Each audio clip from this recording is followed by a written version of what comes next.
कि एक आदमी जिसका लंबा कद है, उन्हें देखा कि एक आदमी इनको मिला। अस्सलामुअलैकुम वरहमतुल्लाह। मैं आपका होस्ट असद कराची वाला आज एपिसोड नंबर 32 में बहुत ही छोटी लेकिन बहुत डरावनी और खौफनाक कहानी लेकर हाजिर हुआ हूँ, जिस कहानी को सुनकर आप भी डर और ख़ौफ महसूस करेंगे। लेकिन ये कहानी स्टार्ट करने से पहले मैं आपको ये रिकमेंड करता हूँ कि अपने कमरे की लाइट्स को डिम कर दीजिए और हैंड्स फ्री का इस्तेमाल ज़रूर कीजिएगा ताकि आपको भी ये वाक़या ख़ुद महसूस होने लगे। तो आइए चलते हैं कहानी की तरफ। और ये कहानी मुझे एहतशाम ने भेजी है, जिनके साथ और जिनकी वालदा के साथ ये वाक़या पेश आया तकरीबन 2.5 साल पहले।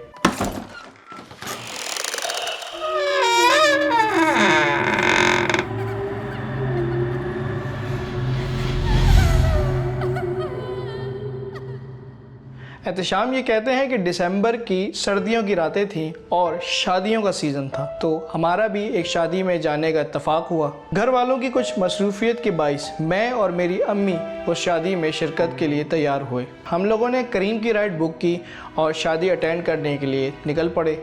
शादी अटेंड की है। शादी अटेंड करने के बाद हमने दोबारा राइड बुक की अपने घर के लिए और हम उस गाड़ी में बैठकर अपने घर की जानिब चल पड़े, क्योंकि रात काफ़ी हो चुकी थी और ये रातें सर्दियों की रातें थीं और रोड्स पर भी काफ़ी सन्नाटा था। तो कैप्टन ने गाड़ी को भी थोड़ा स्पीड अप चलाया। हम अपनी सोसाइटी के पास पहुँचे और वहाँ पे हमने अपनी राइड को ऑफ़ कर दिया। उसके चार्जेस जो बनते थे वो ड्राइवर को दिए और ड्राइवर वहाँ से चला गया। एहतशाम ये कहते हैं कि सोसाइटी के गेट से हमारे घर का रास्ता हार्डली 5 मिनट का था, जो कि मैं आंखें बंद करके भी पहुंच सकता हूं, क्योंकि शादी में अमूमन होता है कि खाना ज़्यादा खा लिया जाता है। तो अम्मी ने भी यही कहा कि यहाँ से एक काम करते हैं, गेट से हम पैदल वॉक करते हुए अपने घर की जानिब जाते हैं। ठंड का मौसम भी है तो चलने में भी काफ़ी मज़ा आएगा। खैर वो कैप्टन वहाँ से चला गया और हम सोसाइटी के गेट से वॉक कर रहे थे अपने घर की जानिब। अब वॉक करते करते एहतशाम और उनकी वालदा को महसूस हो रहा था कि हम चलते जा रहे हैं लेकिन हमारा घर नहीं आ रहा, जो कि 5 मिनट की वॉक पर था।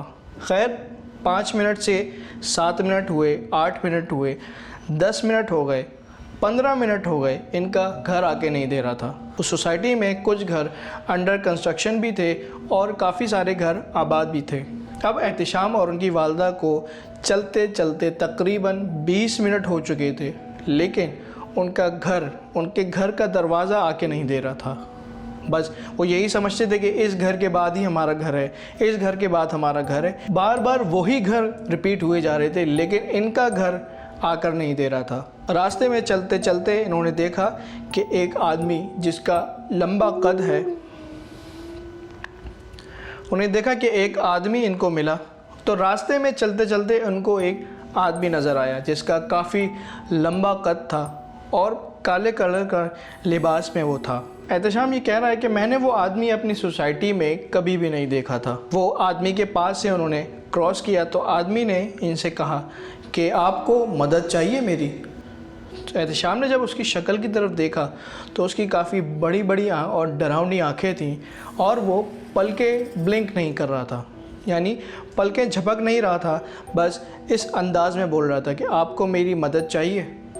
एहतशाम ने उसको इग्नोर किया, नहीं भाई हम पहुंच जाएंगे, और ये आगे बढ़ना शुरू हो गए। अम्मी को कुछ शक सा होने लगा कि कुछ तो है, कुछ गड़बड़ है जो कि हमारे साथ ये हो रहा है सब। खैर अम्मी ने सूरतें वगैरह पढ़ना स्टार्ट करी। तो चलते चलते एक और आदमी इनको मिला, तकरीबन उसी लिबास में और उसी हुलिये में, और ये भी पलके नहीं झपक रहा था।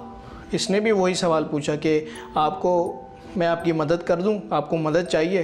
इन्होंने उसको भी इग्नोर किया, आगे चलना शुरू हुए। इनको अब खौफ लगना शुरू हो गया था।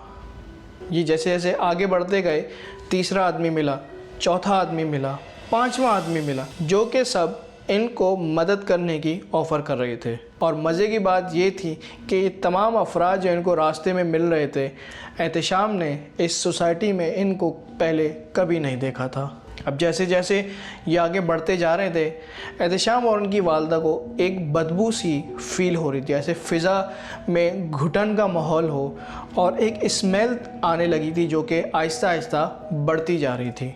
अब मंज़र कुछ इस तरह का है कि वो रास्ता जो 5 मिनट में तय होना था, अब इनको तकरीबन आधा घंटा हो चुका है, लेकिन इनका घर नहीं मिल रहा इन्हें। और हर कुछ कदम के बाद एक आदमी इनको मिलता है जो कि इनको मदद की ऑफ़र करता है। ये चलते चलते अब थक रहे थे, इनको घुटन और स्मेल काफ़ी ज़्यादा आ रही थी। अब ये डर इन दोनों में काफ़ी ज़्यादा बढ़ चुका था। एहतिशाम की वालदा के साथ साथ एहतिशाम ने भी आयतल कुर्सी का विर्द करना शुरू कर दिया था, और वो अफराद जो इनको मिल रहे थे वो तकरीबन 18 लोग इनको रास्ते में मिले जिन्होंने इनको मदद की ऑफ़र की।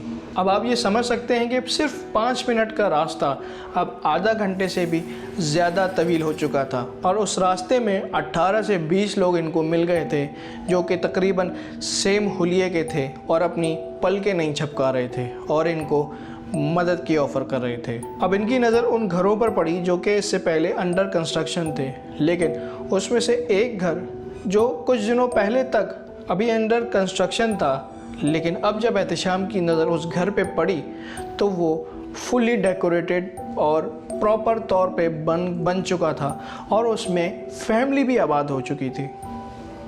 एहतिशाम ने अम्मी से कहा कि अम्मी, ये घर तो अभी बना ही नहीं था, ये इतनी जल्दी तैयार कैसे हो गया और इसमें फैमिली कैसे आके रहने लगी?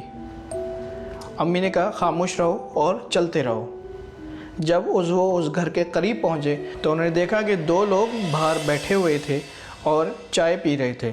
उनकी शक्लें काफ़ी नूरानी थीं, बारिश वो लोग थे और सफ़ेद कलर के कपड़े पहने हुए थे, और उन लोगों को भी एहतिशाम ने पहले कभी नहीं देखा था। अम्मी के दिल में अचानक से आया कि हमें इन लोगों से मदद लेनी चाहिए, शायद लगता है कि ये लोग हमारी मदद कर सकते हैं। खैर, एहतिशाम उनके करीब पहुंचा तो उन लोगों ने पहले ही सवाल कर लिया कि बेटा, आपको किसी मदद की ज़रूरत तो नहीं है? खैर, एहतिशाम ने बताया कि हम काफ़ी देर से चल रहे हैं, हमारा घर मिल के नहीं दे रहा, आप प्लीज़ अगर हमारी मदद कर दें हमें हमारे घर तक पहुंचाने तक, तो आपकी मेहरबानी होगी। उन साहब ने अंदर बच्चे को आवाज़ दी, बच्चे से बोला कि बेटा गाड़ी की चाबी ले आओ। इन लोगों को खैर, उन साहब ने बोला कि आप दोनों तसल्ली से बैठें, मैं आपकी हेल्प करता हूँ। उन्होंने साहब ने अपनी बेगम को बुलाया और उनको कहा कि गाड़ी की चाबी भी लेते हुए आना। उनकी बेगम गाड़ी की चाबी के साथ बाहर तशरीफ़ लाईं, जो कि बापर्दा खातून थीं, और वो दोनों मियाँ बीवी गाड़ी में बैठे, इन दोनों को भी बिठाया और वो एड्रेस जो एहतिशाम ने बताया था उसकी तरफ चल पड़े। एहतिशाम कहता है कि उन्होंने तकरीबन 1 घंटा गाड़ी ड्राइव की है जब जाके हमें वो अपना घर मिला है, और उस ड्राइव के दौरान एहतिशाम को वो बैंक्वेट भी नज़र आया था कि जिसमें उन्होंने शादी अटेंड की थी। खुदा करके एहतिशाम और उनकी वालदा अपने घर पर पहुँचे, और पहुँचने के बाद उन्होंने उन मियाँ बीवी का शुक्रिया अदा किया और अपने घर के अंदर चले गए। एहतिशाम ये कहता है कि मैं और मेरी वालदा आज तक ये सोचते हैं कि वो जो वाक़या पेश आया वो स्टार्ट कहाँ से हुआ और उसका एंड कहाँ पे हुआ। वो करीम का कैप्टन जिसने बैंक्वेट से घर तक छोड़ा था, क्या उसके साथ कोई मामलात थे, या वो लोग जिन्होंने हमें घर तक हमारे पहुंचाने में हमारी मदद की, वो लोग कौन थे, या वो लोग जो उसको रास्ते में मिल रहे थे सोसाइटी में जिन्होंने उसको मदद की ऑफ़र की थी, वो लोग कोई और मखलूक थे। ये तमाम वाक़या उनकी समझ से बालातर है। और एक और बात, वो सोसाइटी जहाँ वो रहते थे और जिसके गेट पर उतरकर उनकी 5 मिनट की वॉक पर उनका घर था, वो रास्ता इतना लंबा कैसे हो गया कि उनको अपना घर ही नहीं मिल रहा था। अगर आपको भी इस वाक़े से कोई क्लू या कोई ऐसा जवाब मिलता है जो आप हमसे शेयर करना चाहें तो कमेंट बॉक्स में ज़रूर कमेंट कीजिएगा। मुझे उम्मीद है कि आपको ये कहानी बहुत पसंद आई होगी। मेरी अगली वीडियो का इंतज़ार कीजिएगा। फ़ी अमानिल्लाह।